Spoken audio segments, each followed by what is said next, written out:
Hello YouTube, my name is Joshua. I'm from Minneapolis, Minnesota, and I just wanted to take a minute to kind of catalog and document this trip I've been on with my bike. I've got a 2022 Royal Enfield Classic 350 that I bought brand new off the showroom floor, and this is my second real season riding motorcycles seriously. In my first big cross-country trip, if you want to call it that. And I just wanted really to make this video, partially as a diary for myself, because admittedly I'm very bad at cataloging these things in my life and things that I think are of note, and things I would maybe want to tell my kids someday if I have kids. Because I love traveling and I love road tripping, and especially it seems in underpowered machines. 10 years ago I did a cross-country trip in my 1978 Volkswagen that I bought sight unseen and knew nothing really about, which was a great learning experience. I kind of wish I had cataloged that, just because it's been 10 years and I some things I don't feel like I fully remember. I didn't even take a lot of photos, something I still don't really do. Something I need to get better about. I feel like it always takes me kind of out of the moment to stop and take photos and videos, which probably isn't all that true. But anyway, I kind of also wanted to make this video for anybody who's interested in a Royal Enfield Classic 350 or has one and is curious about touring with them and what their capabilities are and if you can do it. And this is my experience. I'm in the middle of doing it right now. I still have 2 more travel days before I'm home. Right now I'm in northern South Dakota, I think kind of central in the state, Indian Creek State Recreation Area. But I'll just kind of go over my trip so far and kind of some musings and things to consider if you're planning on touring on a small displacement motorcycle.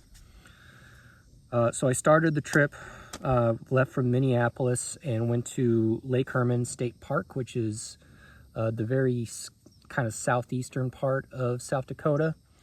And that was a little less than, it was probably like 250 miles, something like that. The bike ran really well. Caveat to this later as far as the speed goes, but I was averaging on the speedometer, what seemed to be like 60, 65, which again, we'll go back to later, but it felt good. And I'm doing all of this on 2-lane backcountry roads that are, I stay away from the interstate, especially with a small bike. I feel like you see more of America on the small roads, and you're a little bit safer if you're going slower. But the bike ran great, felt fast-paced and made really good time. Nothing really of note else happened, but it was a good first day. Day 2 was a long day. That was from Lake Herman State Park in southeast South Dakota all the way to the Badlands, which is pretty southwest of the state of South Dakota. A much longer drive, really terrible weather leaving Lake Herman State Park. There was lots of rain. Good thing I had rain gear, and bad winds. Bike seemed a little bit slower to me, and it was pretty much like the same grades of roads and everything.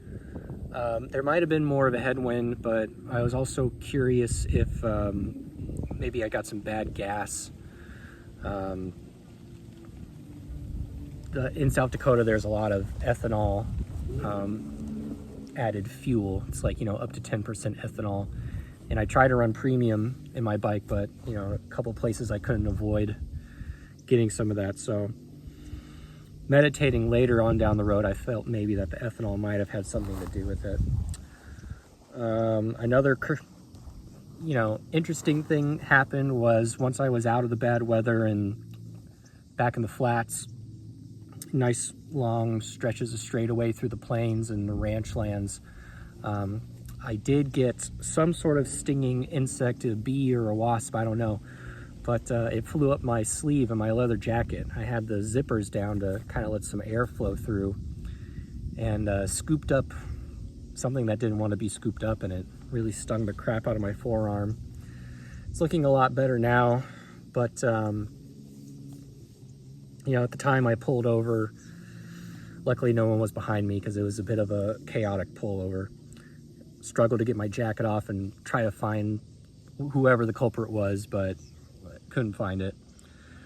You know, there's nothing I could really do on the road. I had a first aid kit, but I couldn't really find a stinger in there, and you know, all I really had was like bandages and some alcohol wipes. So I did some alcohol wipes, threw a band-aid on it, kept on going.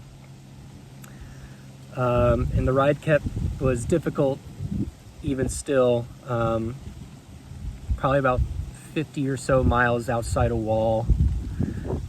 The headwind and crosswind was terrible. I was probably, the odometer said, you know, I was struggling to keep it at 50, and I had to do a consistent 10-degree lean to my right just to keep it straight. And there was a couple big gusts that, you know, nearly blew me into the other lane. So I was happy to get out of that and get into wall and, you know, recoup a little bit before heading to the Badlands. And once I got into the Badlands, I set up camp. I'm, you know, pretty familiar with that area. Been there several times, and it was smooth sailing. I got to ditch the gear, set up camp. With a much lighter bike, I got to really tear up those roads. I say tear up, you know, it was probably 60 at most. But it was a gorgeous day for it. That area is just stunning. I'll probably try and throw some pictures up at the end of this slide or video. What else? Yeah, so that was great. And then Badlands to Custer was day 3. Super short day. You can take, I want to say it's 44 out of the Badlands, and that takes you on a nice scenic route through kind of ranch land right into Rapid City. From Rapid City, got some supplies and went on into Custer, and again ditched the gear, set up camp. With the light bike, I went and did the Needles Highway, which was fantastic. The bike did great. You know, it gets a lot of its charm in the low end of the RPM range. You know, it's nice and torquey, and you're not going super fast, but you're climbing hills no problem in 4th, 3rd gear, whatever you need. You know, it's just a fantastic little machine for those mountain roads. It was really nice. Day 4, I was in Custer again a whole day, and I did all the scenic highways all through Custer State Park. I did end up having to go to urgent care for my bee sting, which at that point was a couple days old, and it was really swollen up, and I really couldn't ignore it anymore. So went to urgent care in Custer, and they got me some steroids and some antibiotics, and it's doing a lot better. And that was just yesterday, so I'm quite pleased with that. I haven't got the bill for that yet. Hopefully it's not terrible. Other things I did, I went to Wind Tunnel National Park in Hot Springs. The elevator at Wind Tunnel was busted, so it was kind of a bust. Not really much else to do there aside from do the cave tour. So I kept on going down to Hot Springs, which is, no offense to the fine people of Hot Springs, but there wasn't really much to do or see. So I turned back and had a nice early night at camp. And then that brings us to today, Custer to Indian Creek. Another long day, but the bike ran really well. I ended up doing 30 miles or so on a gravel dirt road, which wasn't expected. I've been using just a paper map this whole trip to kind of plot my course and, you know, do everything. But today I was just kind of like, you know, ready to go home, feeling ready to be home, not necessarily ready for the trip to be over, but getting a little lonely doing this trip solo, so no one really to talk to. And I was just kind of, I'll throw it on autopilot basically, and, you know, took the Google Maps route versus the route that I had planned on pen and paper, and I do regret that a little bit. I mean, not so much in the sense that I got a new experience out of it. You know, I now know that this bike can do 30 miles on a kind of harsh gravel road. Not that I really wanted to do that, because it definitely slowed me down and was a bit of a bummer in that way. But it did take me through some really gorgeous ranch land, so can't really complain. Thoughts on the bike so far, based on the 1,262 miles I've done as of yet on this trip. First of all, I do think this bike is very capable if you're comfortable with the fact that you're, you know, gonna be maybe one of the slowest things on the road. But that's part of the beauty of these backcountry roads, is that there's really not a lot of people. I mean, you can be going 55, 60 and feel like you're absolutely cruising. It's when you're on the interstate and people are flying by you going 90 that it, you know, feels really dangerous and is more dangerous. So I would say if you're comfortable cruising at like 55, 60, this thing is like a little tractor, man. Like it just goes. You know, definitely underpowered in the high throttle range, but yeah, I feel like there's got to be a governor or a rev limiter on this thing, because I feel like if you could have blown it up, I would have blown it up by now, because I've been doing like 300-mile days with the throttle wide open, and it's just cruising along. It's fine. Me personally, since I'm a taller guy, I'm a little over 6 foot, just about. I certainly would like maybe more of a relaxed handlebar position. This bike is a very neutral, upright riding position, which for around town in the cities is great, very nimble, very reactive.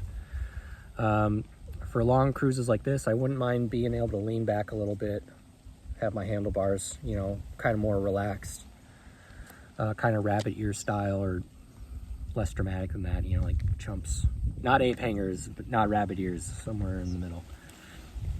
I would also like to get highway pegs, which on the 350 is, I think I'd have to probably custom weld that, because the pipe is right in the way from the down tube, so I don't know. Something I'll think about, but it certainly would make the trip a bit more comfortable. My homemade saddlebags, I made those out of 2 old Army bags I bought at an Army Navy store, and it was, you know, literally just cut the straps, gorilla tape the straps together, and like the little clamps on the back like fit perfectly on the frame, so there's really no need to modify anything. Those have been working fantastic, and I bought those for $20 total. So something I will probably definitely change next time is I really planned this trip with traveling with everything that I needed for the whole time. And I would say, you know, being that this is such a small bike and I'm a 200-pound grown man, paring down as much weight as you can and try and maybe, you know, do resupplies when you pass through towns and you're setting up camp for the night. You know, something I realize is that, you know, instead of making coffee in the morning at camp, I'd rather, and having breakfast there, I would rather just pack up in the morning on a day that I'm leaving and go have breakfast and get gas and get a coffee someplace in town. You know, almost all of my stops have been next to a decent sized town, you know, like Custer, Madison, South Dakota. Even here, there's Mobridge, South Dakota. Like pretty much everywhere that I've been camping, there's been a place that I can go and grab a lunch on the road, or I can go grab breakfast in the morning before I leave for the next stop. Which if you cut all that stuff out in the pack, it'll save you a lot of weight and space. Dinners, I pack dehydrated like Mountain House meals and a little Solo or a Jetboil stove, so I can have dinner at camp and keep it nice and light. I'm only carrying water bottles, a camp cup, a coffee cup, and, you know, like a spork thing for cookware. That's all I'm bringing. Yeah, that's pretty much all I have there. I mean, everything else I have is, you know, necessary. Clean clothes for every day, toiletries, tools. You know, I definitely bring probably more tools than I need, but that's because I come from the world of air-cooled Volkswagens, which are old and, you know, requires field maintenance. I brought everything that I needed to, you know, change a tire, you know, patch a tube, you know, that's tire changing spoons, that's a foot pump to refill the tubes, hand tools, all that stuff I brought with me. I wouldn't change that. You know, knock on wood, I haven't needed to use any of that stuff. The bike's been running great, but it's also a newer machine. You know, if you're taking out a vintage machine or you're doing harsher terrain, you know, you might come into those repairs sooner. But again, the trip's not over. I still have one more overnight in Hartford Beach, which is on the eastern border of South Dakota, and then another travel day home to Minneapolis. It's been an amazing little ride so far. This is a really capable little bike. I feel like I said, if you're okay with being like one of the slower guys on the road, then you can tour with this thing no problem. It's been super reliable and it's super fun. It's definitely a conversation starter when you pull into town and people see you touring on a small bike. You know, I've met a lot of cool people who just want to stop and talk, and a lot of old timers who have, you know, told me stories about them touring across the United States on like an old Honda 400 or something back in their time, you know, 60s or 70s or what have you.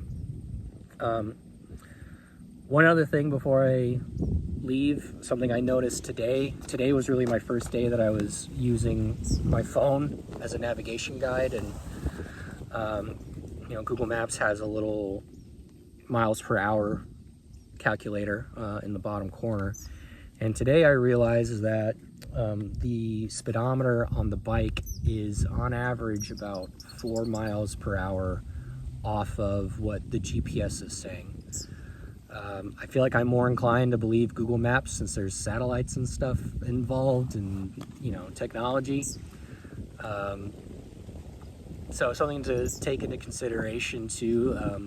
I kind of adjusted my speeds in the story to kind of reflect what the GPS was telling me. Definitely at the first part of the trip, I was, you know, reading about 70 miles an hour on some stretches. I was like, oh man, I can't believe I'm cruising at 70 miles an hour. It is probably more like, you know, 64, 66, something like that. And that was like the highest, well, I shouldn't say that. The highest speed I've gotten so far on this trip was today. Long downhill stretch. My speedometer was whacked. That's kind of a whole nother story. I had to have it replaced last year while I was still under warranty because it'll get stuck and it's just inaccurate some of the time.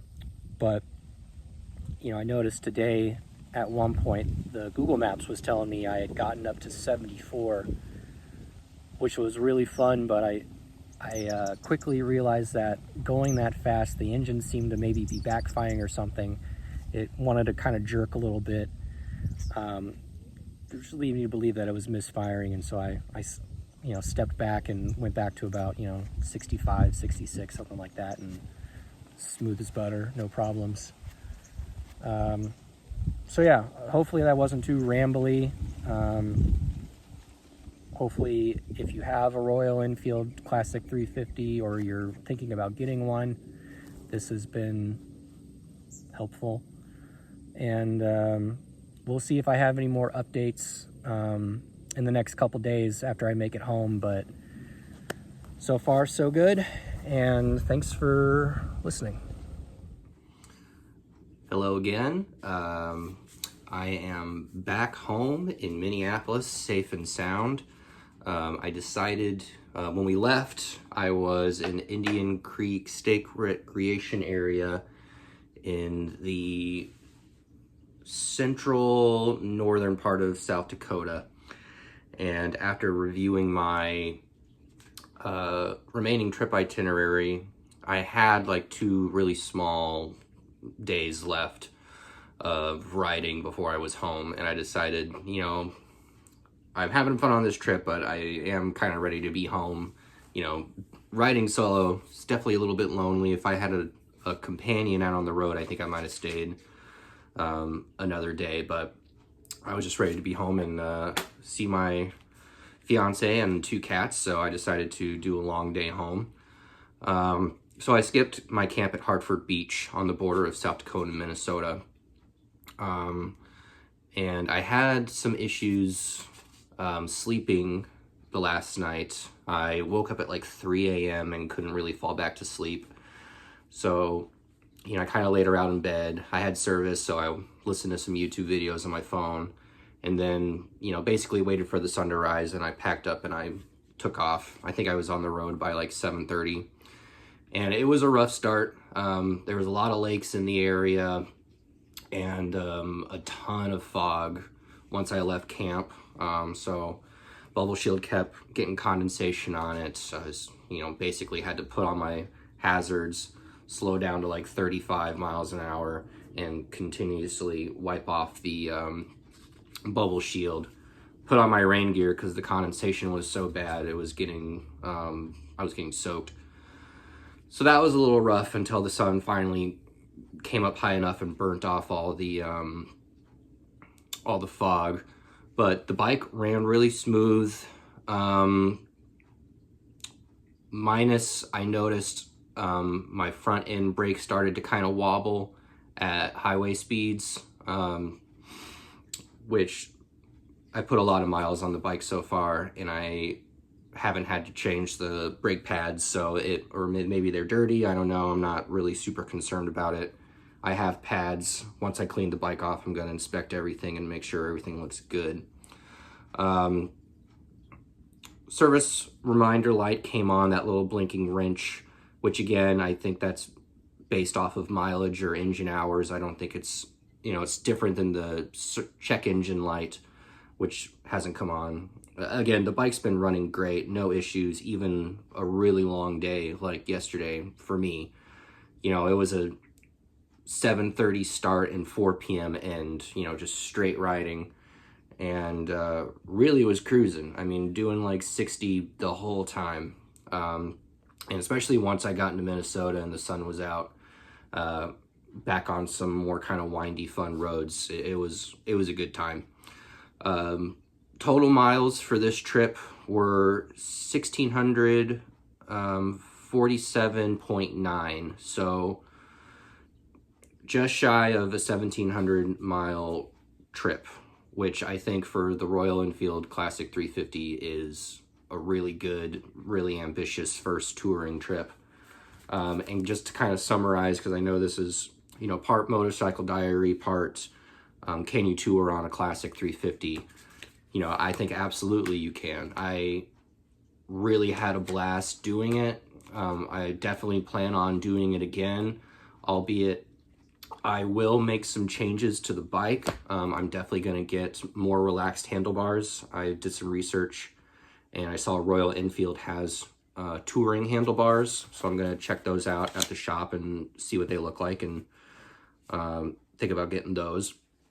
And maybe the touring seat, I don't know, I need to see kind of what the difference is, but the handlebars are the priority. I'd like to build my own sissy bar too, so I can, you know, kind of strap duffel bags up against that and maybe lean on it a little bit. But I have no issues. The bike ran great. Again, like, you're not going to go super fast, but you're going to have fun if you stay off the interstate. It's a rock solid little reliable bike. And it's, again, such a conversation piece. So many people stopped me when I was at getting gas and, you know, in towns outside of camp, and, you know, just wanted to talk about it because, you know, a lot of people in the States still haven't really seen those things. You know, they're still not super popular from what I can tell, at least out here in the Midwest. So yeah, if you have a Royal Enfield Classic 350 and you want to tour, do it. It's going to be fun if you enjoy small capacity motorcycles. You're going to have a good time. It's a very reliable little bike, based on my experience, and it's fun. You know, it's so much fun just to push these little bikes to their limits. And you know, that is not to say that I wouldn't mind doing another trip on, you know, a bigger bike just to experience that, because I haven't done it yet. Once I get my Yamaha XS 750 up and running, I would like to try another little tour on that, and you know, kind of compare and contrast. But you know, I don't see myself getting rid of the Royal Enfield Classic 350 anytime soon. I think it's a wonderful machine and a lot of fun. So thanks for listening or bearing through this. I'll if I can figure out iMovie, I'll throw some photos from the trip. Again, I didn't take that many, but that's just me. But yeah, if you like these videos and you want to see more of them, you know, just let me know in the comments. I'm not really a YouTube aspiring guy or influencer aspiring person, but I don't know. It's been fun to recap this trip to you guys and kind of talk about the bike. So if you like that, I'd be happy to make some more videos as I see fit. So anyway, thanks again. Ride safe out there, and that's it. Bye.